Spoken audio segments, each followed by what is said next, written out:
علی الحبیب صلی اللہ تعالی علی محمد صلی اللہ تعالی علیہ وآلہ وسلم۔ نیک لوگوں کا بڑا ہی پیارا انداز ہوا کرتا ہے اللہ والوں کا، کہ جب کبھی کوئی پریشانی، کوئی مصیبت، کوئی آفت آئے تو وہ اللہ کی بارگاہ میں رجوع کرتے ہیں، اللہ کی بارگاہ میں توجہ کرتے ہیں۔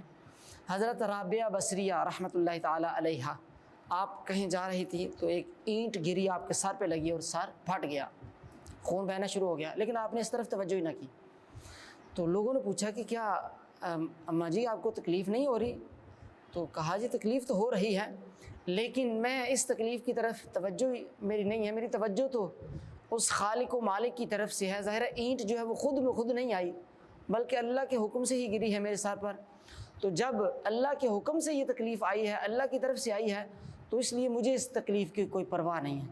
اللہ اکبر! کیسا ان کا توکل، صبر، برداشت، اللہ کی ذات پہ کیسا بھروسہ دیکھیں کہ جے سونا میرے دکھ وچ راضی تو میں سکھ نے چلے پاواں۔ حضرت عبداللہ ابن عباس رضی اللہ تعالی عنہما، آپ کے حوالے سے آتا ہے کہ آپ کا ایک بچہ فوت ہو گیا، بڑی محبت تھی آپ کی۔ جب آپ کو پتہ چلا، اطلاع دی گئی بیٹے کی وفات کی، تو آپ اللہ کے بارگاہ میں نماز کے لیے کھڑے ہو گئے۔ اتنی لمبی نماز پڑھی، اتنی لمبی نماز پڑھی، اتنی لمبی نماز پڑھی کہ لوگ اس بچے کو دفن کر کے واپس آ گئے۔ تو آ کے عرض کیا حضور یہ کیا اتنی لمبی نماز آپ نے شروع کر دی، حالانکہ آپ کے بیٹے کا وصال ہو گیا تھا؟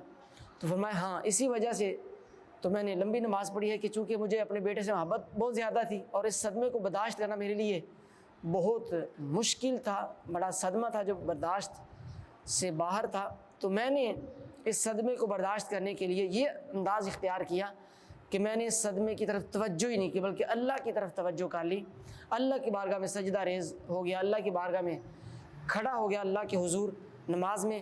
تو یوں اس صدمے سے غافل اور اللہ کی طرف توجہ ہو گئی، تو وہ صدمہ میرے لیے برداشت کرنا آسان ہو گیا۔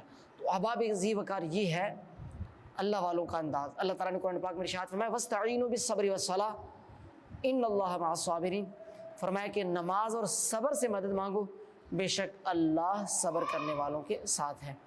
تو ہمیں بھی چاہیے کہ جب کبھی کوئی مشکل، کوئی پریشانی آ جائے تو یہ نہیں ہے کہ ہم شکوے شکایت شروع کر دیں، ہم جناب غفلت کا شکار ہو جائیں، بلکہ آہ و بکا اور بے صبری کا مظاہرہ کریں۔ نہیں، ہاں آنکھوں سے آنسو آنا یہ برا یا بے صبری نہیں ہے، بلکہ جزا فضا کرنا، رونا دھونا اور جناب گریہ وزاری اس انداز میں کہ بات یعنی زبان سے اس طرح کے گلے شکوے شروع کر دینا کہ جناب یہ بیٹا اگر بالفرض بیٹے کا وصال ہو گیا تو یا اللہ دیا ہی کیوں تھا اگر لے جانا تھا، اس طرح کی باتیں یہ کفریہ ہیں۔ اس سے بندے کا بعض اوقات ایمان بھی برباد ہو جاتا ہے۔ اللہ تعالیٰ ہم سب کو عمل کی توفیق عطا فرمائے اور ہر صدمے کو اپنی رضا کے لیے برداشت کرنے کی توفیق عطا فرمائے۔ صلو علی الحبیب صلی اللہ تعالی علیہ وسلم۔